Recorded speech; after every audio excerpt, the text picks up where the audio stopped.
crush on Begich. Well, I mean, sort of man crush. It's a man Shannon, crush. Shannon, I'm being serious here. I know, I'm sorry. I am so infuriated at what's going on by what Dan Sullivan is doing, and people don't really understand what's going on, and it's a responsibility, I think, of the people who know to make that clear.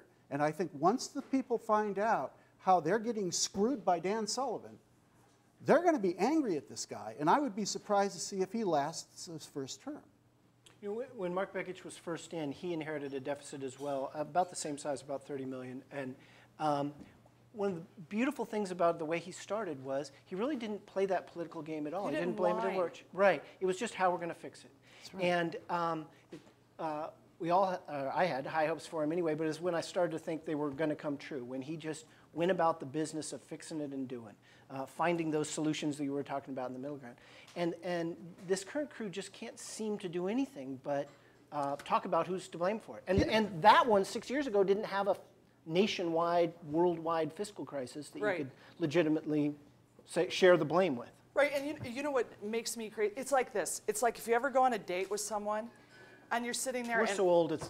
Remind us what that was like. And then you like sit there, and all they talk about was the last person they went out with, and how they, drooled and spit and smelled funny, and always had things in their teeth, and they were so mean to.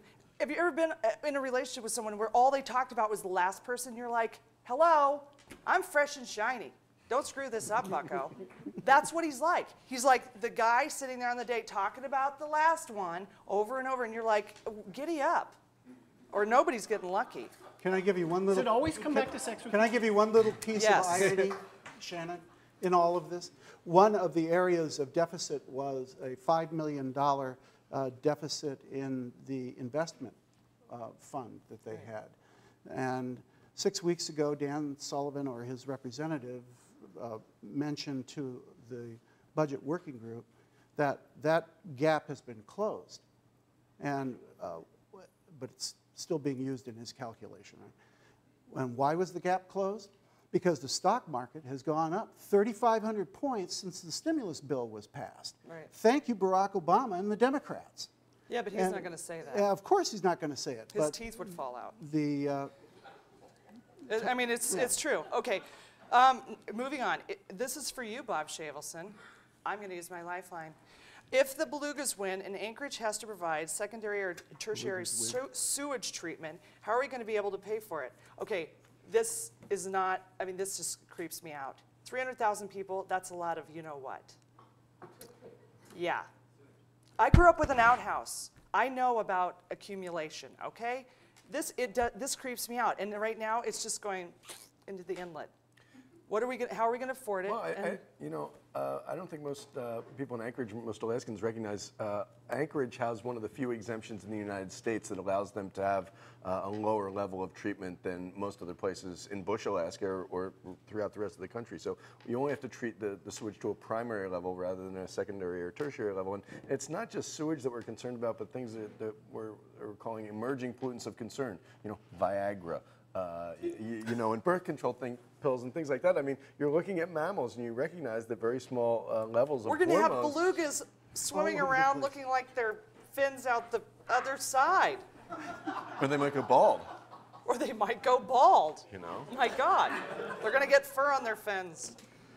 But, I mean, there's a lot of capital federal money, as we talked about before, that can be brought into this. We've implored several mayors to pursue that money because it's there. This would be an excellent stimulus funding project, but there's going to have to be some upgrade unless we want to continue business as usual. Right, and I think that we're in an economy right now that people won't mind putting on their waders and being knee-deep in poop if they're getting paid enough for it. If male belugas can't get it up, the Republican Congress will do something about that. That starts to be a serious problem. You know what? They're going to be shooting. It's a national frickin' emergency when, It is. We'll be like, That's the way we have to frame it. We'll be harpooning them with Viagra.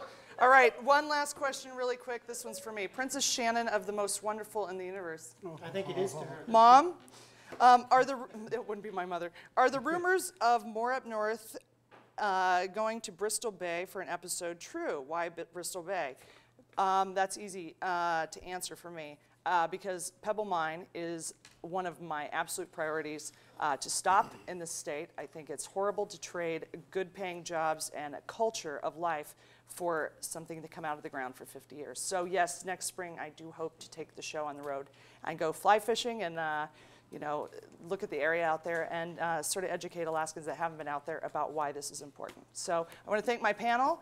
We'll be back next week. And I'm Shannyn Moore. This is More Up North.